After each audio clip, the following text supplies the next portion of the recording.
Nick Tyrone, Neoliberal Centrist Dad, here back with you in another video. I am coming to you on a Thursday, morning. It's late morning. I'm off to the cricket today, to Lords, to see a one-day match between England and South Africa, which will be fun. I'm wearing my Authors 11 cricket t-shirt. I have played for the Authors once. Which I'm very proud of, because I don't know if you know anything about the Authors Cricket 11, but A.A. Milne was a batsman who played for them. Evelyn Waugh played for them. I'm pretty sure Tolkien played for them. So it's very prestigious from a literary perspective, if not a cricketing perspective, though I'm not slandering the Authors in their cricketing prowess. Anyway, I'll stop talking about cricket, because I know that's not what you're here for. What you're here for is me to talk about what happened this week with Graham Linehan getting arrested at Heathrow Airport. What happened was he put out some tweets while he was in America, I believe Arizona, and then he was coming to the UK, and he was met at the airport by 5 policemen. 5, which is remarkable for a 57-year-old Irish writer with no criminal record, as far as I know, to be met with for some social media posts.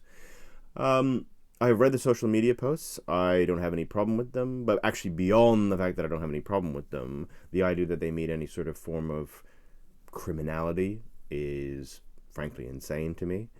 You might find them offensive, but I think if we're in a world where we're now criminalizing vaguely offensive tweets, then I think we have a problem. And I think this is an issue I think this is becoming a real issue in Britain. I know the whole, Britain is shutting down free speech, and it's becoming draconian, and it's becoming an authoritarian state, blah, blah, blah. I mean, I get that it's like a sort of a far-right talking point. I get it. And in fact, it's becoming just a sort of a right-wing general talking point as a way to shit on Starmer, basically. But stuff like that, an Irish comedy writer, okay, beloved in both Ireland and Britain, a man who made Father Ted, one of the great sitcoms, amazing sitcom, was involved in many other sitcoms, The IT Crowd, and I know there's another one, but anyway, talented, storied writer, and to land in the UK and get arrested for a tweet is kind of insane. I mean, just to clear up, what he said was he basically made a thing about trans women in women's spaces and something about punching them in the balls.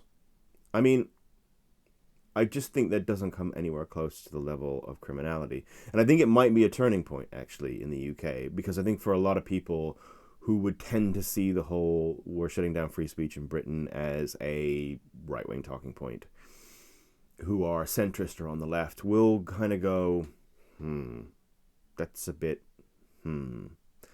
Particularly as I think the smartest people amongst the centrists and the left in Britain, will go, we could have a reform government next time round, and what if they started shutting down left-wing stuff that they didn't like in the same way? Someone put out a tweet where it said Farage is a Nazi or something, and someone should throw a milkshake at him again, or like something like that. And they came into Britain and they were met by 5 policemen. I mean, honestly, if you're thinking about it, that's what we're looking at. And I'm just a free speech purist, really. I really think the line at which speech should be criminalized should be extraordinarily high. It should just be obviously,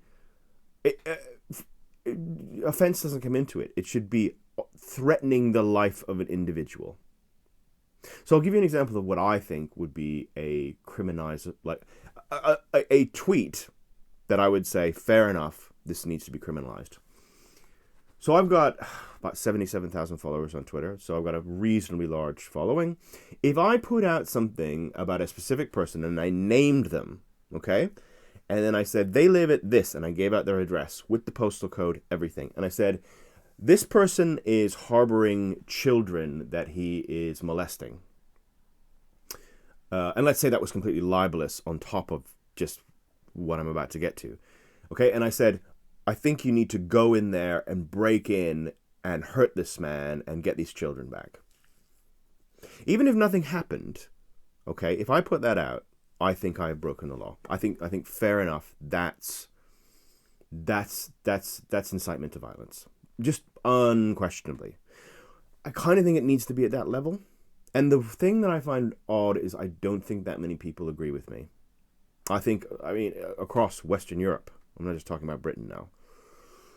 And I think that's a problem. And I think when we were arresting Irish sitcom writers at Heathrow, I think we got a major issue. I think it's a real issue. Now, just take out of the equation. This is what's so important to me about free speech, right? Take out of the equation what you think about Linehan. Just take it out right now. Maybe you love him, maybe you hate him, okay? Maybe you think he was great and he was a genius and you love Father Ted, but Jesus, somewhere along the way he went wrong. I didn't know he's gone nuts. Or whatever. Anything along that spectrum, okay? But again, it comes back to this. The point of free speech is that it's that Voltaire thing. It really is that, I may hate what you say, but I'll defend to the death your right to say it. We're losing that. We really are. In every sort of debate I get into on free speech now, on social media, in real life, it always comes back to, oh, but you're agreeing with him. Or but you're agreeing with this person. When I have said I don't think Lucy Connolly should have gone to prison. And what people come back with is, oh, you're defending what she said. No, I'm not. I think what she said was horrible. I think it was really awful. Really, really awful. I condemn it in the strongest terms. All right? I just don't think she should have gone to prison. Because I don't think we should be criminalizing speech except at the very, very, very extremes. And I think if we don't get a hold of this, it's going to be a huge problem. Now, I'm interested in hearing from my Irish listeners, because I've got plenty now. What do you feel? I'd love to hear in the comments. What do you feel about free speech in Ireland? Where do you think it sits? Particularly given, compared to Britain. When you look at Britain, do you think, God, things are going really wrong with Britain? Did the Linehan thing trigger anything in you? Did it make you think, Jesus, okay, this seems really relatable now. What's going on? Did you think, fair enough, okay, maybe that should be criminalized? Do you think something like that could happen? Like if someone tweeted something that was kind of offensive about trans people and they landed in Dublin, do you think something like that would happen? I genuinely don't know. So I'm interested in knowing from my Irish listeners if they could fill me in on that. I am on the topic. I one of the things about the Linehan arrest that just seems so spooky to me is that it came a day before Farage was going to testify in U.S. Congress about free speech in Britain. I mean, it was like handed on a plate to him, wasn't it? Just perfect, right? This, the ability to, and I think actually the fact that Linehan's Irish, it was helpful to Farage. And I'll tell you why. Because he did make this point. I didn't listen to everything that Farage said, but I saw some of the more prominent clips. And there was a clip where he said, he made the point that Linehan's not even British, right? This is an Irish guy coming to Britain and he's arrested. It's not even like Britain is saying, if you're British, you can't say these things. This is an Irish guy who tweeted on American soil, and we're saying, if you come to Britain, we're going to arrest you for this post. That has that wasn't made in Britain and wasn't made by a Brit. Yeah? Perfect for Farage. Perfect, just win, because he could say to the Americans, look, this could happen to you. I know you're all worried about free speech in America. And by the way, this has gone way too far in America. The Americans, there's a whole tranche on the American right who think like Britain is like it's like Nazi Germany or something. I mean, I'd like to assure you that it isn't. Okay, I think we have a free speech issue in Britain. I think that might be getting worse. I hope it will get better. I hope the Linehan thing actually is a catalyst for it to get better. But it's not an authoritarian state. All right, it just isn't. But for the Americans, the American right particularly, who are all riled up about this and getting all these reports about, people's homes are being broken into because they said shit on the internet or something, And uh, for him to be able to say, well, this Irish guy, he got arrested for making a tweet in America. Why wouldn't an American landing at Heathrow get arrested for? You see, it was perfect for him, and that's a big concern of mine. And I say this actually on the eve of going to Reform Conference. I'm going to Reform Conference tomorrow. It starts tomorrow. It's tomorrow and Saturday. And no, I haven't joined the Reform Party, so you can chill out about that. I'm going for work. I'm a political journalist, and I work in think tanks, and I'm often asked to do things at party political conferences. I go to Labour. I've been to Labour most years for the last Labour conference for most years over the past 20. I've been to Tory conference, not quite as much, but a lot. I used to go to Lib Dems every year. I went to Lib Dems every year for like 12, 13 years. I've been to Green Conference. I went to a UKIP conference once. I've been to the unions conferences, like the TUC conference. So I go to political conferences. And this year, every year before this, right, Farage will have a conference, which is really, he'll do a rally, usually in London, weirdly, actually. I've always thought that was kind of weird. Their whole, like, anti-London thing and how London's just all these metropolitan liberal elites, and yet they always have these rallies in London, but whatever. So just like a 4-hour rally or something where it's just a bunch of, UKIP or Brexit Party, whoever, individuals getting up and rallying the troops. But this actually is different. It's not quite on the scale of Labour and Tory conference, but it's getting there. It's 2 days. It's like all day Friday, not quite all day Saturday, but almost. And, if they had it one more day, it would pretty much be pretty close to what the Lib Dems and the Greens run. So it's their first shot at a serious political conference. And I may make a video about that. Again, please leave in the comments, particularly the Irish viewers. I want to know what the Irish viewers think about Reform and Farage and the spectre of a Farage government. And does that concern you? Do you not give a crap? Are you interested in that at all? Does that not interest you in any way? Would you like to know what Reform Conference is like? Because I'm happy to come on here and, give a little expose. I mean, just a report on what it was like.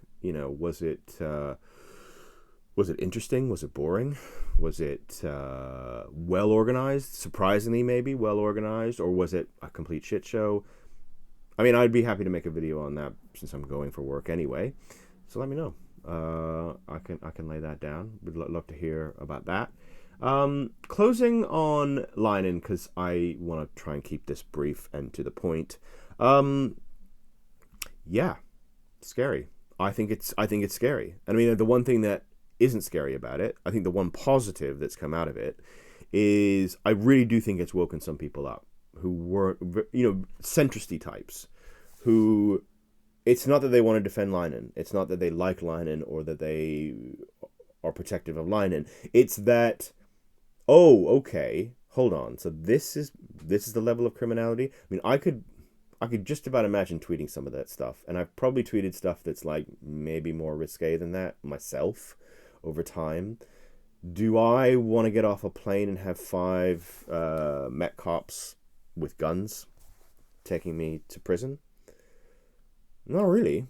And I think I think it has woken people up. And you've seen it, even the Labour Party have kind of had to say, well, this was obviously a step too far. Of course, the Greens, bloody Zach Polanski, has gone on about how he was right to be arrested or whatever he said.